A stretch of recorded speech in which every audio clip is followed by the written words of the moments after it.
think it's a fair comment that the leadership of opposition politics, we have certainly not reason to be challenged of the moment. Why? I don't know whether I will be the right person to try and explain that, but I'll share with you. But before that, and this is no attempt to cover up nor to escape responsibility or culpability.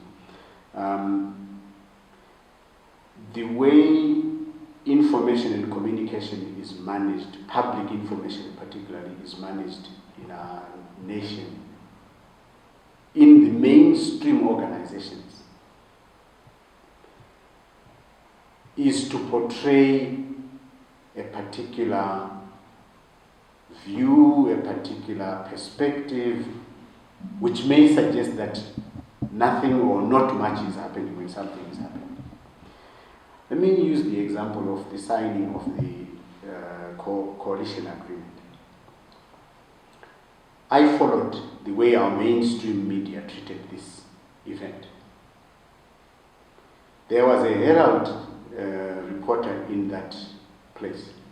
There wasn't a ZBC reporter in that place. But the so-called official media ignored it completely. Okay? And in the private media, the day after the signing, Newsday had no story on that event. Sorry, Daily News had no story on that event. And yet the day before, the Daily News had carried a story to say, so and so is not coming to sign. Newsday carried a story whose headline was, Changirai Mujuru Snap. And in that whole story, the last paragraph is the one that described the signing. Now, if I use this example and say, if you were observing from outside, what message would you get? It wouldn't be a message that there was an agreement by 5 political parties to work together in search of solutions for the people's problem. The message is 2 big political parties snapped, or nothing happened at all. Now, as I said, this is not an attempt to deny or excuse. This is an attempt to explain why there are certain appearances of nothing being done, appearances of no activism, appearances of no mobilization. But having said that, I would concur with you, I would concede to you, we are not mobilizing enough. Quite clear. We're not mobilizing enough. We should. It's a very difficult situation. And again, this is not an attempt to escape or excuse. It's a very difficult situation when people are struggling on a daily basis just to put one meal on their table. To say to them, come march for change. When the Million Man March was organized, they want to make us believe it was huge.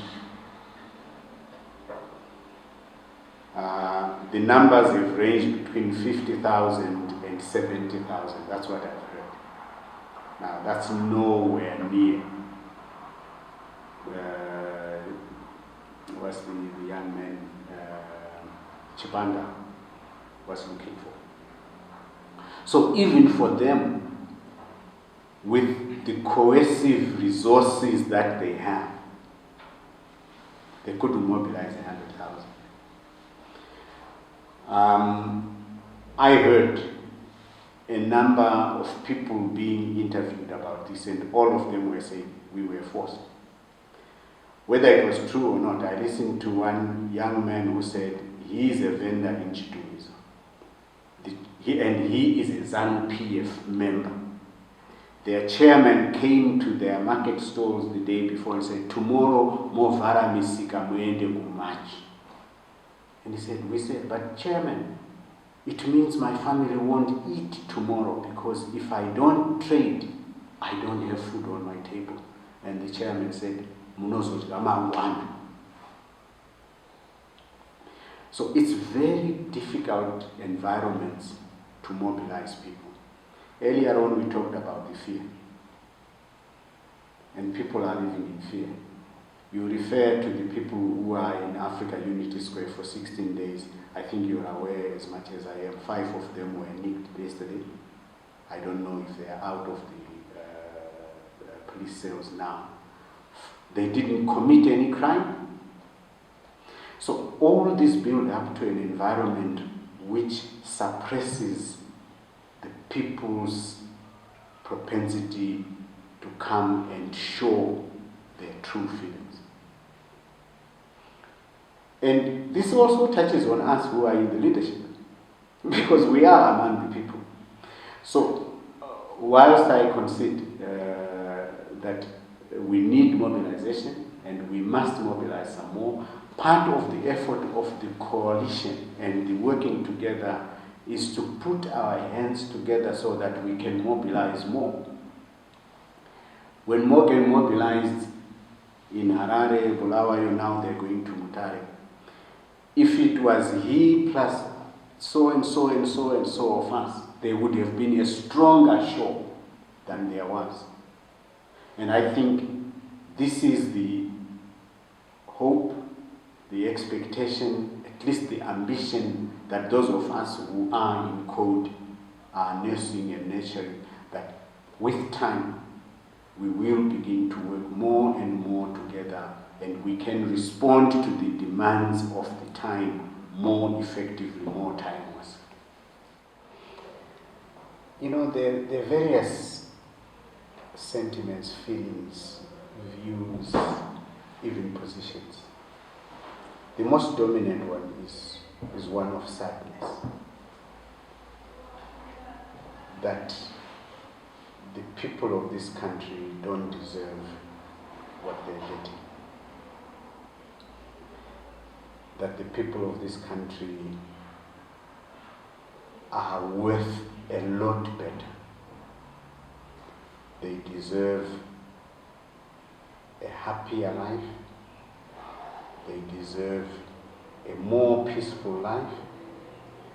And I can come back to this theme of more peaceful. Because our leaders make out that this country is peaceful, that Zimbabweans are living in peace and harmony, that because there is no conflict, that nobody is throwing stones and burning tires even, or shooting guns, it means people are living in peace. And yet that's the exact opposite. Everybody is living in fear. There is no open conflict, but there is internal turmoil. That's why I'm suggesting Zimbabweans deserve to live in peace.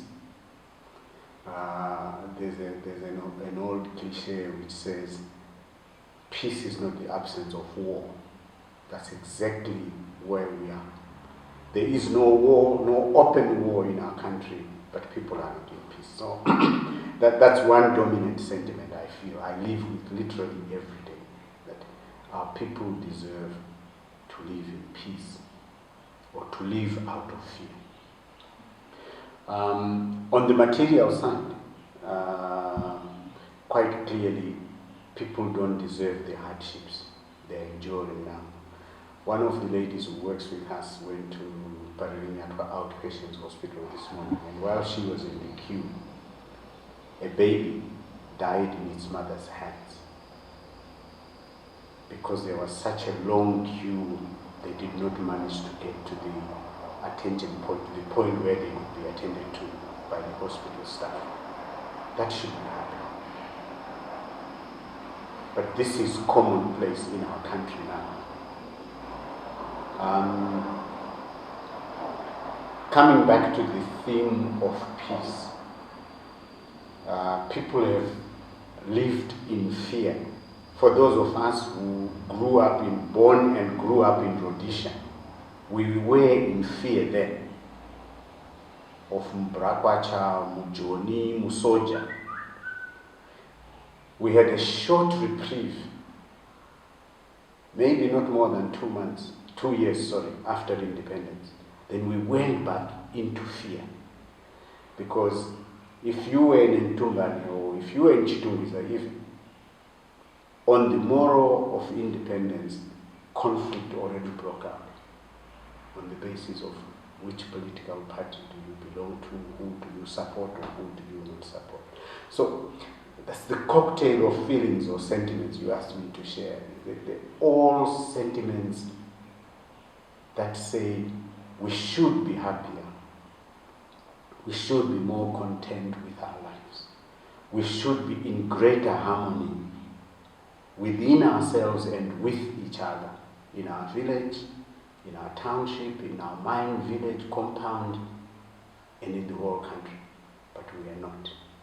We should live a better quality of life with cleaner water, with bandages in our hospitals, with buses to take us from point A to point B at the time we want to. This used to happen, Nigel. Some of the young people who will watch this don't know that not only in the towns, but even in the villages, you could plan that you want to leave your village at 8 o'clock to be in your nearest town, whether you're coming from Chikomba to Chivu, or you're coming from Gandanzara to Rusape, or you're coming from Musana to Harare. You could actually plan with specific times. And a Kukurakureva bus or Shandira Pangwe bus would arrive there at 8 o'clock. It doesn't happen anymore. So all these that some of us, even in colonial Rhodesia, regarded as normal and took for granted, are no longer available to us in Zimbabwe 36 years after independence. Let me tell you, what I think is going on is groping in the dark. Patrick and his team know what problems they are facing. Because when you read his budget statements, his analysis of the problems of the country, his characterization of the problems that need to be solved, and even his prescriptions of some of the solutions are accurate, they are correct, they are real. But he does not have the latitude, same way as I didn't have, same way as Tendai Biti didn't have, same way as Herbert Mulewa didn't have the latitude to do the right thing.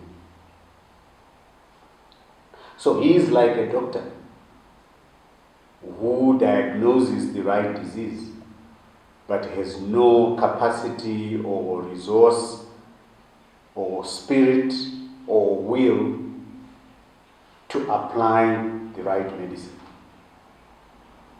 That is the predicament that Patrick and his team find themselves in. In his situation, what would I have done differently? I don't know. Because the dilemma that he faces is the dilemma that I faced 14 years ago. I knew what we needed to do. I wanted to do what I needed to do, but I wasn't allowed to do what we needed to do. And I see Patrick in exactly the same situation. So I don't know that I would have done differently, not for lack of knowing what needs to be done, but for lack of enablement. Because you're working in a team, and the team is saying to you, don't do that, don't do that. And what the team is telling you to do is what the country doesn't need done. So maybe I will have done exactly the same thing as I did 14 years ago, which is, sorry, I can't do this, and what you want me to do, I won't do, so goodbye. For these and other stories, visit our website www.263chat.com. Follow us on Twitter @263chat and like our Facebook page 263chat.